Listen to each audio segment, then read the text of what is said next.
Hello, Lee Howell with United Christian Missions. Hope you're doing well. One of the things that I had been planning on doing, actually it's a book that the wife had got me to do this year as we lead up to the celebration of the birth of Jesus Christ. Christmas was daily readings for Advent, and the name of the book is Joy to the World, and it's a collection of parts of Charles Spurgeon sermons. And like I say, we plan on doing this at home with the wife and the kids, but I will be on a short-term mission trip December the 5th through the 13th. And so I was trying to think of a way to make a video that I could send to the wife and the kids so they could watch on the days that I would be gone. And then as I thought more about it, I thought, well, why not just video all of them? And if anybody else would like to use them to play with their families, if you could have a devotional time each evening as we come up to Christmas Day. I think any family could benefit from it. So we'll go ahead and get into the book here. As you first open it up, it mentions that there's a free ebook. Most resources to help everybody apply the good news of Jesus to everyday life, and to be the first to hear about our latest releases and special offers. Sign up to their email list at justworshipgod.com. So I don't think I'm violating any rules or regulations in reading out of the book. It also says here, before you open up to the first day, the introduction. It says, in the midst of the midst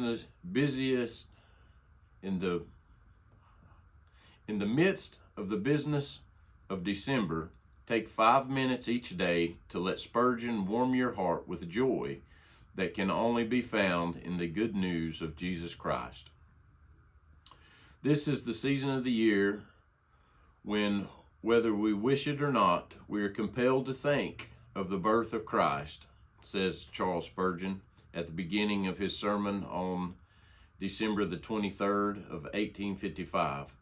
After dispelling any notion of a religious necessity of celebrating Christmas, he went on. He said, however, I wish there were 10 or a dozen Christmas days in the year as an opportunity to preach on the incarnation of Jesus.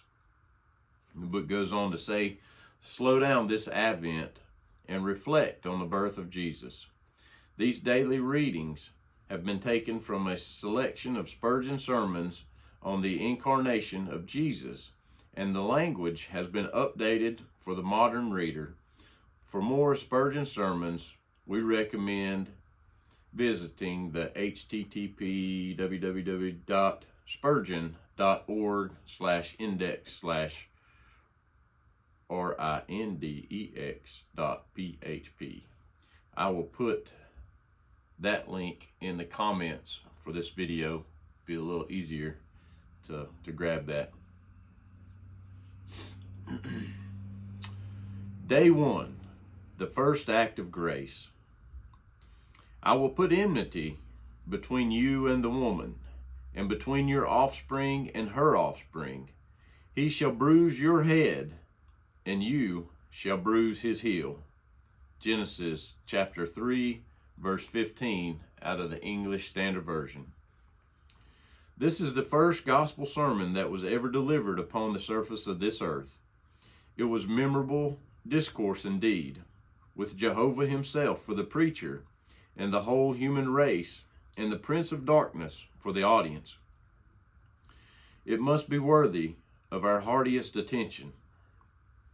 It is not remarkable that this great gospel promise should have been delivered so soon after the transgression. As yet no sentence had been pronounced upon either of the two human offenders, but the promise was given under the form of a sentence pronounced upon the serpent.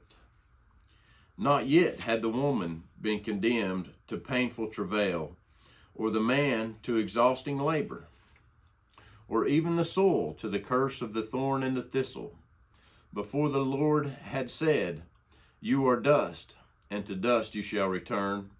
He was pleased to say that the seed of the woman should bruise the serpent's head.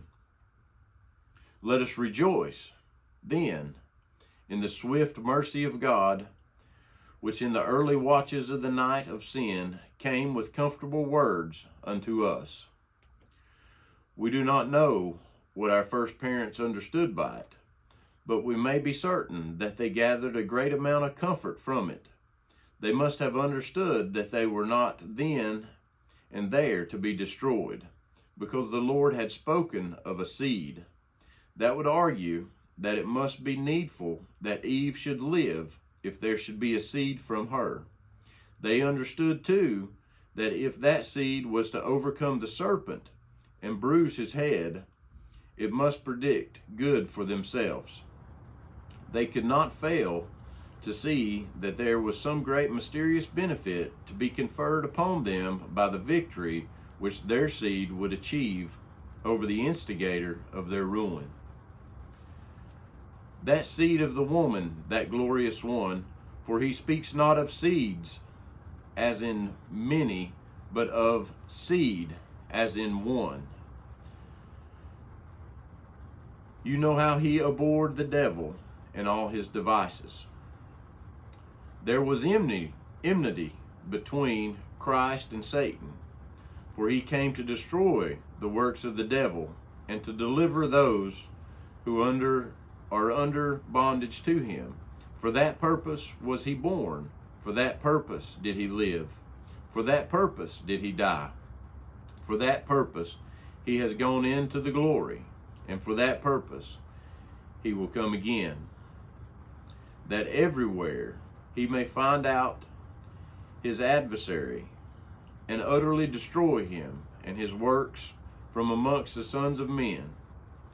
This putting of the enmity between the two seeds was the commencement of the plan of mercy, the first act in the program of grace.